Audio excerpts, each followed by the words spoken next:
Welcome up to the stage, my friend Cory Treffiletti.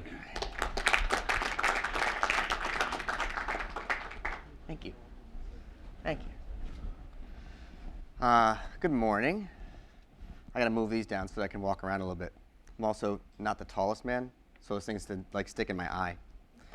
All right, so following Bill's opening and John's opening, I wrote down my thing here, which is that, hi, I'm Cory, and I've been oversimplifying things in the internet and digital media industry for about 22 years, and I've been doing that for brands and ideas, because that's my superpower.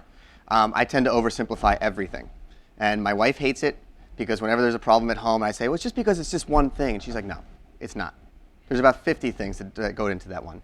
Why couldn't you sleep last night? Well, it's just one thing. No, it's not.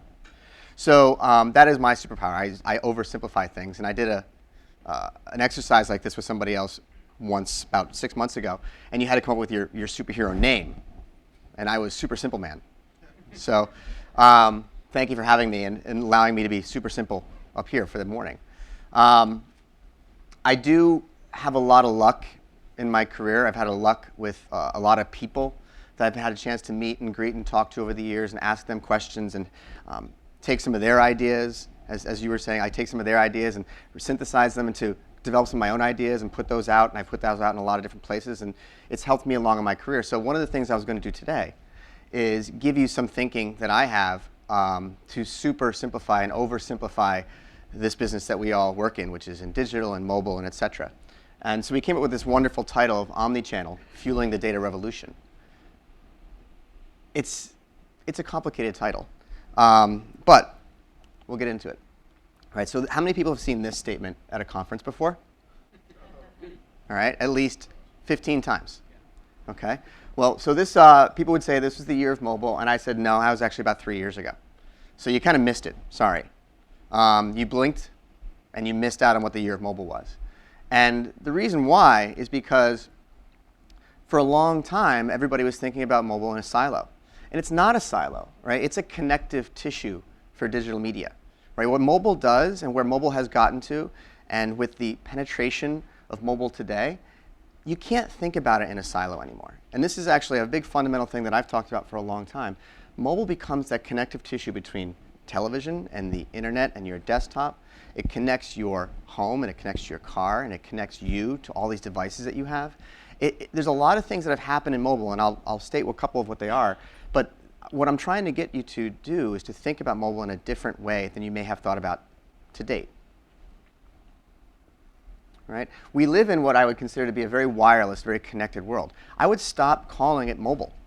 Right? The idea of the mobile industry, the mobile marketing industry, or mobile media, et cetera, it's dead. Stop calling it that, because when you do that, you silo yourself into this one little bucket that most marketers and most advertisers and most brands still simply do not understand.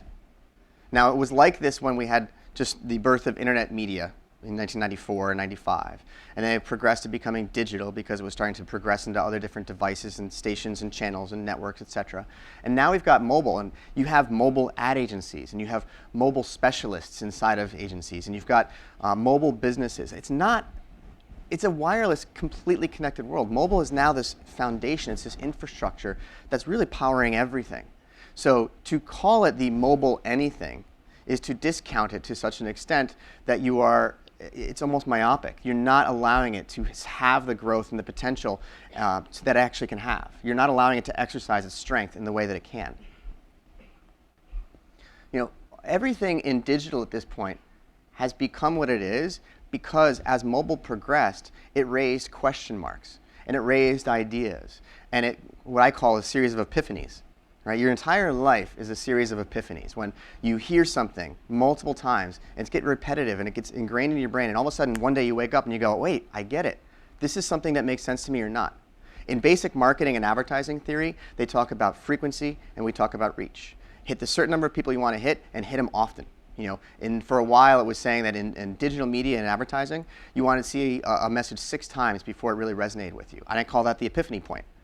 Right? The same thing here is that we're starting to see that in digital, all the things that people have started to learn about in mobile, and we'll talk about what they are, but all the things that have actually been expressed and been created to make mobile stronger and to make it trackable and to make it a source of data, et cetera, those are now a foundation that have spread into the rest of digital landscape. It's not just mobile anymore. It's a foundation for everything. You've seen these stats in the past, right? We now know that adults spend more time on mobile devices than they do on PCs. Right? That's not a new stat. I'm not actually going to tell you anything new, just for the record, for the next 15 minutes. I'm not going to tell you anything new. I'm going to synthesize those ideas into a way that helps you think about them. Adults spend more time on mobile devices than PCs. This is from eMarketer, so we know that. And how does that correlate? Well, supposedly, this is the year that people are going to spend more in advertising dollars on on mobile than they are on desktop. All right? So finally, you're starting to see that the spending is catching up to time spent. Once again, not totally brand new. Right? You've seen these stats before. If you've ever seen, how many have seen Jeff Ramsey do a presentation from eMarketer? If you haven't, you really need to. The guy does all kinds of crazy things. He loves animations and he loves transitions. He loves just lapping up stuff on top of the screen. He does a wonderful presentation about where mobile is headed. I'm not going to steal his thunder and talk about the data points. I want to talk about this stuff. Right? Mobile has established this foundation for a cookieless environment over the next few years. This is probably the most single important thing that mobile brought to bear. Right, the rise of ad blockers. Ad blockers are being talked about every day right now. Okay? Third-party cookie fatigue. Right? The reason that third-party cookies have fatigue is because third-party cookies don't work in Apple browsers. Right? They might work in Android browsers. They don't work in apps. So the entire mobile landscape, 2/3 of it, isn't cookieable. So we had to come up with other ideas and other methodologies. So device IDs and the short-lived statistical ID and IP addresses and all these other methodologies that have been developed to collect data off of mobile devices and apply that so you can create a unified view of a customer across channels and across devices. This was created because of the proliferation of smartphones and the proliferation of mobile devices. Without it, third-party cookies have been totally fine. Ad blockers have popped up now because, I would argue, mobile ads suck. It's more so than desktop ads. Like, we got rid of pop-ups and pop-unders for the most part in the desktop space. Mobile ads suck. Right? How many times do I click through on a Facebook ad for content and I go to a mobile page and I can't even find the content because it's just littered with horrible ads? Right? This is why ad blockers are popping up. This is why Apple is allowing ad blockers in their devices now, because mobile ads suck. Right? Increased use of alternative ID methodologies, like I just mentioned. Things like device IDs and IP and registration. All these different methodologies that companies like ours and other companies have tried to figure out how to pull together because we can't use cookies. But we have to find some way to identify and recognize a consumer or a customer on a device and give them relevant messaging. Or at least just fundamentally recognize that they're a customer, so that when you speak to them, you don't keep trying to sell them something they've already bought. Right? There's a lot of companies out there trying to solve for mapping and matching identification. We're talking about how this is being fueled, like this data revolution is being fueled by all these different channels. Well, we want to figure out how to identify who he or she is on any device or on any channel. Once again, you can't do that for half of the audience unless you pursue some of these other alternative ID methodologies. So there's a lot of companies that spend a lot of time, some companies on the sponsor list, some companies not in this room, they're spending a lot of time and money to try and figure out how do we do that. Just to get to the point where we can create a single view of the customer, right? Across everything, cross device, cross channel, cross platform, cross everything. Right? This is the backbone, and this is probably the coolest thing I think. This is the backbone of advertising for the next 60 years.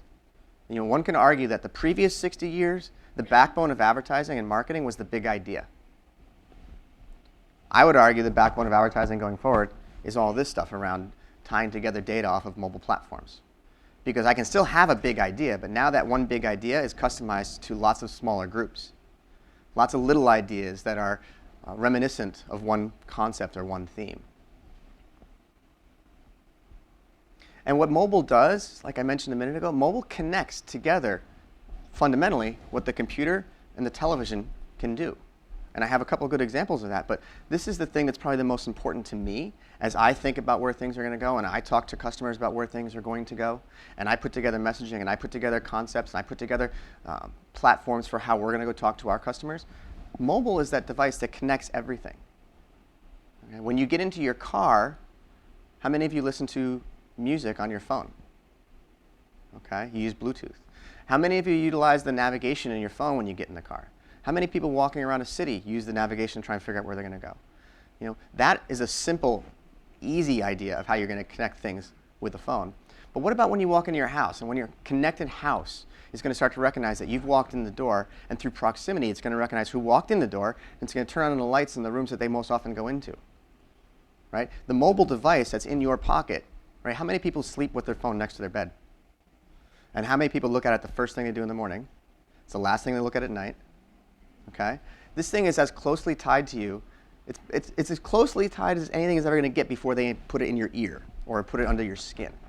Right? You use this thing, and how many people here let other people use their cell phone regularly? Nobody. Well, maybe you do, but you know, that's very, very unlikely that most people do. I mean, it's a very personal device. So it's about as close to the shadow of you as you're ever going to have in the technology world. And think about this too, right? Facebook had their 1 billion person served day this year, a couple months ago, right? And what percentage of those people were on a mobile device? I don't know the numbers offhand. Somebody here probably does, but I know it was a big number. It was over half of the people who were on Facebook that day were on a mobile device. So it's not like it's going away. It's not like it's becoming less important or less prestigious in our marketing and advertising ecosystem. It's getting more and more and more important as the days progress. So another fun thing about it, 9 companies control 2/3 of the mobile spend. Okay? What's happening here is that the mobile world, and actually the desktop world, is starting to look a lot like TV in the 60s. Right? In the 60s, you had CBS, NBC, and ABC, and they got all the money in television. In mobile, 2/3 of the mobile spend is against 9 companies. And by the way, these are not mobile companies. Right? They don't market themselves. Facebook does not market itself as a mobile company, nor does Google, Twitter, Apple, Pandora, or Yahoo. Right? These are digital companies. So they've already caught on to this concept. So once again, I'm not telling you anything new. They already know it. Right? They are not mobile companies. They may be mobile first in their development schemes, but they are not mobile companies. So what? So why does any of this matter? Or why would you want to pay attention to something that some guy on a stage is going to say in the morning on a Monday? Well, what should you be thinking about? So this is the point. It's like if you buy off on the concept that mobile is the foundation for everything going forward, and you're willing to entertain the idea that you should stop calling the entire business mobile because the business is just digital in general, and everything that's come out of and emerged out of the mobile space is now going to be used across every other component of digital, what do you do with that? Well, think about TV in the first place. Right? This is a slide that I've used in other presentations, so it almost felt out of place when I put it here. But there's a lot of people trying to figure out how to make TV addressable. And a couple of companies are doing this idea where mobile device proximity recognition, meaning that when you turn the television on, it will recognize who's watching TV because the person in the room who most likely has their mobile phone with them has a device ID. And that device ID carries a view of who you are. It's got a lot of data about who you are. And then by Bluetooth or just by the Wi-Fi in your house, it can recognize that you're the person watching TV, and all the ads will be targeted to you based on the device ID on your phone. There's a couple companies working on that. That connects the mobile device to your television. So you don't have to have an IP address. You don't have to have a set-top box ID that is tracking who's watching it, because they're just guessing based on the household. They can actually identify through proximity who's in front of the television. They'll be able to know that there's other people in the house. They're not in front of the TV. If your kids aren't in front of the TV, they'll show you certain ads. If mom and dad are in different rooms, they're going to see different ads. Right? So proximity to that device off of a mobile platform and reading the device ID is one way things can be tailored and customized. This lonely bus shelter ad, once again, if I'm standing in the bus shelter, this ad could be targeted to you based on proximity of your mobile device. So once again, reading behavioral IDs off of your phone and using that for the delivery of an ad on a bus shelter. Now, obviously, the question here in bus shelters is how do you average out all the people within eyesight of that bus shelter to determine who's going to see the ads? But it can get to a point where very, very quickly through RFID and through other tools, they can identify which person in that close proximity is most likely to be the best customer and target them. Right? So these aren't new ideas. There's a lot of really cool companies that are developing this technology. In some cases, it's already out there. So some other things you should probably consider if you want to think about this. There's a huge opportunity to figure out how you're going to monetize the open web as fragmentation occurs. Okay? What that means is that there's a lot of closed gardens. We mentioned Facebook, Google, AOL and Verizon. A lot of companies are out there trying to figure out how they're going to go from soup to nuts. They're going to identify the customers you want to talk to. They're going to deliver the advertising and the marketing messages for you. They're going to give you the data on the back end to tell you the performance that happened. Those are the closed web. But this open web is much, much bigger. Consumers, according to some stats I saw, spend 75% of their time on 4 apps. But that's going to change over time. Right? How many of you only use 4 apps? Very slow. But how many of you realize that you probably use the same 4 apps a lot during the course of a day? Right? So over time, you're going to start to use and you start to broaden. And you're going to use more applications on your phone. So how do you make sure that all those applications can be monetized in the proper way beyond just Google, Yahoo, Facebook, so on and so forth? And then also, this is a big question. What's the creative going to look like? Like I said a little while ago in no blunt terms, mobile advertising sucks. Right? Most of it is horrible.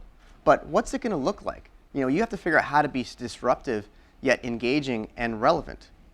Okay? The way that mobile advertising looks right now is not what it's going to eventually look like. Okay? And just to date me and a bunch of other people, who remembers the 468 by 60 banner? Okay? Most of you don't, which is a little bit sad. But that's what banners used to look like on the internet. They were about maybe 2/3 the size to a half the size of all the current advertising formats. And we killed it with that for years. I remember 16% click-through rates. That was low, okay? So you have to start thinking bigger, right? Start with this concept that mobile is not just this siloed vehicle, it's this siloed medium. It's bigger. It's the foundation for everything, okay? Think full ecosystem. It's all digital, not desktop or mobile or TV. One of my epiphanies that I had was I was having a conversation with somebody, and he said, we were talking about television advertising, and he said, it's not going to be called television advertising in 5 or 10 years. It's just going to be digital on a certain type of screen. Everything is going to be digital. Your car dash is going to be digital. Your house is going to be digital. Your television is going to be digital. And every device you carry on your pocket is going to be digital. Your hip is going to be digital. All this different stuff is going to be digital. Everything is going to be digital. So stop trying to identify the silos. And there's a pendulum that shifts in the marketing and advertising industry where you have specialty shops and then you have general shops. And you have specialty shops and you have general shops. And right now we're starting to see the pendulum shift back towards general with specialty areas inside of it. Right? We're not going to, I now work at a big brand, which I never thought I would do, but we have one agency that we work with. We don't have a massive ad agency and a direct agency and a social agency and a mobile agency, and we don't have all these different agencies. We have one agency, and that one agency does all the stuff that we ask them to do. And they do a good job. So I think the pendulum is shifting to seeing people try to figure out how to not look at things in silos, but look how they interact with one another. Just get this concept through your brain. You will not be part of the mobile industry for much longer. You'll be part of the digital industry. Mobile as an industry, it just sounds too myopic to me. I think you have to get it out of the lexicon. You have to start thinking about everything in a broader base. And really, to Bill's point, be leaders, right? What does a leader do? A leader does a lot of things. And I've read books about it, and sometimes I'm good at it, and sometimes I'm really not good at it. But leaders change behaviors. They break bad habits. They create infrastructure that allows things to be more efficient. Changing behaviors is something that a leader can do. How many people here follow the NFL? Okay. How many people know that the Miami Dolphins fired their head coach 2 games ago? And they brought this other guy in who was already there. I think he was I don't know if he was a defensive line coach or something, but was he? He was tight ends coach, that's right. And he's changing the behavior. He's making it a different environment. He's trying to get them to be tougher. He's trying to get them to play harder. And apparently it's working pretty well. Whether they're winning or losing or not, they're starting to play better. Now, I'm not a Dolphins fan. It's fine. But, leaders change behaviors, and they get people going in the right direction. And what does this really mean? Like, what does the marketing plan of the future look like? Well, this is a really long chart. long slide, but it used to be that when you put together a marketing recommendation as a brand marketer, it usually said, here's our CRM effort, here's our advertising effort, here's going to be our website, here's how we're going to manage social, et cetera. I would argue that it'd start to look like this, where you're going to start recommending what is the publisher media from a direct perspective, and then publisher media on programmatic going to look like. Then you're going to think about how am I going to use apps direct, meaning I'm going to identify the 3 or 4 that are key or marquee apps that I'm going to work with, and then I'm going to do some programmatic advertising on on the app space as well. And then on TV, I'm going to work with 2 or 3 primary networks that I know where my audience is going to be, and then I'm going to supplement that with programmatic through television. And then I'm going to think about outdoor, and I'm going to think about general and targeted. I'm going to think about CRM and social, managed and targeted.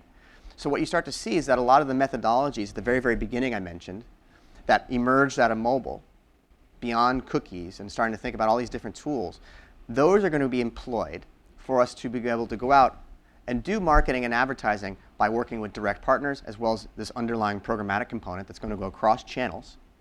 It's going to allow us to think about who that one view of our customer is, so we can identify him or her across all these different channels, make sure that he or she sees a targeted message based on where they are in the customer journey, how long they've been a customer, or how close they are to becoming a customer.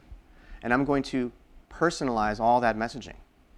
Right? That's a really complicated space for agency people and brand marketers to be. But this is where it's going to go.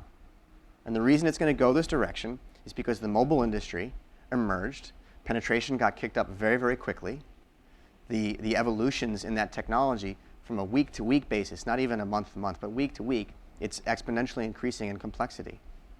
And it's allowing us to start to get more targeted, better advertising. I mentioned before, mobile advertising sucks. Not all of it. I was an overstatement. I was oversimplifying. Right? There are some pockets of mobile that are semi-brilliant and are a foreshadowing to where things could go. And it's all going to go in this direction. It's going to be fragmented in how you talk to a customer, but the end result of what a customer sees is going to be seamless across channels. It's complicated for us. It's easy for them. That's how it should be. And a final note.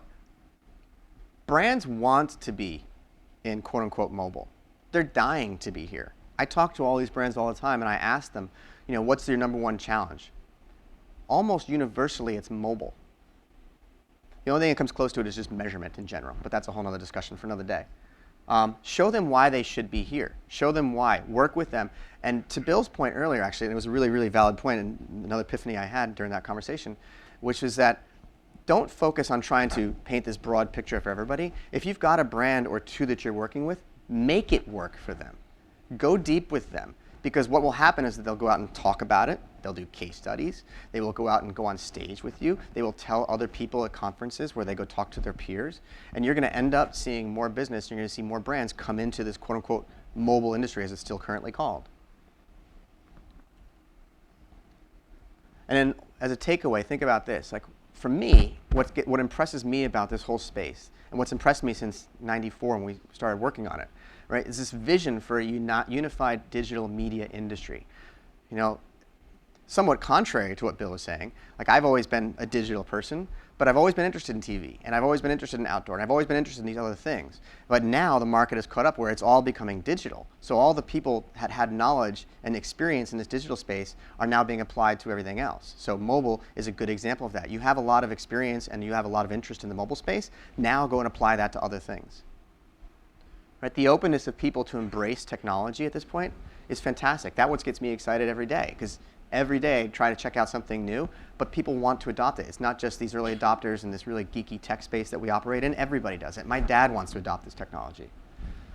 And the speed at which things change. This impresses me on a regular basis. There's a couple different charts you can see that talk about the adoption of media and technology over the years. And it was something crazy like the adoption of cable television. I think it took something like 25 years to get 80% penetration in the United States.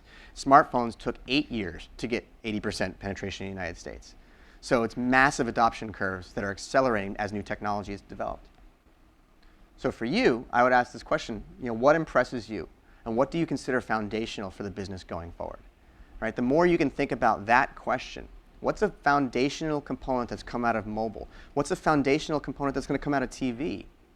That's going to be applied to the rest of the business. Because what you're seeing is it's not the development of new ideas, it's the picking and choosing of the best ideas from different channels, all to merge together to develop one single digital industry. And what you know from your space is very, very applicable to these other spaces, and there are people dying to hear about that. I think that's it. Thank you.